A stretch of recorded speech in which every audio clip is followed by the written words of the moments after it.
वो हमारी जो हिंदुस्तान की भारत की संस्कृति है उसके अनुसार कम ही चलते हैं। जैसे हाई कोर्ट, सुप्रीम कोर्ट इत्यादि ने प्रस्ताव पारित किए कि यदि कोई अपने गली मोहल्ले में अदर कास्ट में शादी करते हैं तो उनको पुरस्कृत किया जाएगा, उनको सुरक्षा दी जाएगी। एक तरफ बातें की जाती है रेप करने वालों को फांसी पर टांग दो, दूसरी तरफ रेप करने का एक माहौल पैदा किया जाता है कि यदि तुम अदर कास्ट में शादी करोगे तो तुम्हारे को 1 लाख रुपए इनाम दिए जाएंगे, 6 महीने सुरक्षा दी जाएगी। तो ये सब माहौल भारतीय संस्कृति के अनुकूल नहीं है। संस्कृति में तो लोग धर्म से को दूर रखें। एक समय था जब हिंदुस्तान में राजनीति में भी धर्म था, एक वर्तमान समय है जब धर्म में भी राजनीति काफी प्रभावी हो चुकी है। लोकतांत्रिक है, लेकिन इसका मतलब ये नहीं होता कि हम अपने देश के विरुद्ध कुछ भी करते रहें, कुछ भी बोलते रहें। लोकतंत्र का मतलब ये कि अपने आप बंदिश में ना रहे, अपने विचारों की अभिव्यक्ति तो करें, लेकिन उसकी भी एक सीमा होती है। आप अभिव्यक्ति करते समय लोकतंत्र में ये ना भूल जाए कि आप अपने धर्म के विरुद्ध बोल रहे, अपने देश के विरुद्ध बोल रहे हो, अपने देश के कानूनों के विरुद्ध बोल रहे हो। वो सब मतलब लोकतंत्र में नहीं होना चाहिए। एक सीमा होती है हर एक चीज की, हम इस हद तक अपने विचारों को दे सकते हैं। वर्तमान समय में धर्म संस्कृति की जो बातें हैं वो लोगों के सामने मौखिक ज्यादा है, आचरण कम है।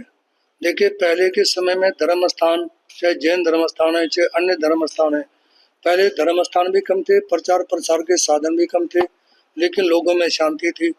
आज के समय में प्रचार प्रसार के साधन बहुत बड़े हैं, साहित्य भी बहुत बड़ा है, धर्म स्थान भी बहुत बड़े हैं, लेकिन आचरण के अभाव में और चरित्र के अभाव में लोगों का पतन तेजी से होता जा रहा है। जबकि धर्म बढ़ने से, धर्म स्थान बढ़ने से, धार्मिक साहित्य बढ़ने से लोगों के विचारों में और उनके चरित्र में विकास होना चाहिए था। तो के पीछे कोई विशेष लंबी चौड़ी धारणा नहीं, क्योंकि साधु जब पैदल चलता है तो वो देश की संस्कृति से और क्षेत्र से जुड़ा हुआ होता है। कदम कदम जिस समय धरती को नापते हैं तो लोगों की परेशानियों को जानने का मौका मिलता है, किस इलाके में क्या माहौल है, किस इलाके में क्या परेशानियां हैं, उन सारी चीजों से वाकिफ होने का मौका मिलता है। मान लो हम यहाँ भिवानी से गाड़ी में बैठे सीधे दिल्ली जाकर उतरे तो बीच में क्या कुछ समस्याएं हैं उनका पता ही नहीं चलेगा। किसी भी इलाके में जाने से वहाँ की आम जनता की समस्याओं को जानने का मौका मिलता है, देश के लोगों से, देश की संस्कृति से जुड़े रहने का अवसर मिलता है। पैदल चलने का एक अलग ही आनंद होता है। एक तो यह है कि जैसे हम सन 2006 में यहाँ पर आए थे, उस समय हमारे आने से पहले धारणा थी कि वे जैन साधु जहाँ जाते हैं बरसात नहीं होती। उस समय कई बरसातें आई, लोग कहेंगे हाउसिंग बोर्ड में पानी भर गया। अभी भी हम आए तो अभी 2 दिन पहले फिर भी बरसात थी यहाँ पर। और यदि कोई ये कहता है वे जैन साधु बरसात नहीं होने देते, तो कोई ऐसे भी तो हम जो बरसा के दिखा दे। वर्तमान समय में सनातन धर्म की जो परिभाषाएं दी जाती वो उपयुक्त ही नहीं है, क्योंकि आप यदि देखेंगे हिंदुस्तान का और भारत का सनातन धर्म का साहित्य उठा करके देखेंगे तो इसकी शुरुआत आदिनाथ भगवान ऋषभ देव से हुई।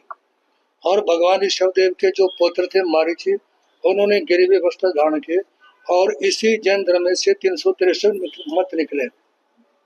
वर्तमान समय में जो भगवान मर्यादा पुरुषोत्तम श्री राम का परिवार है वो 20वें तीर्थंकर मुनीश्वर स्वामी भगवान से है।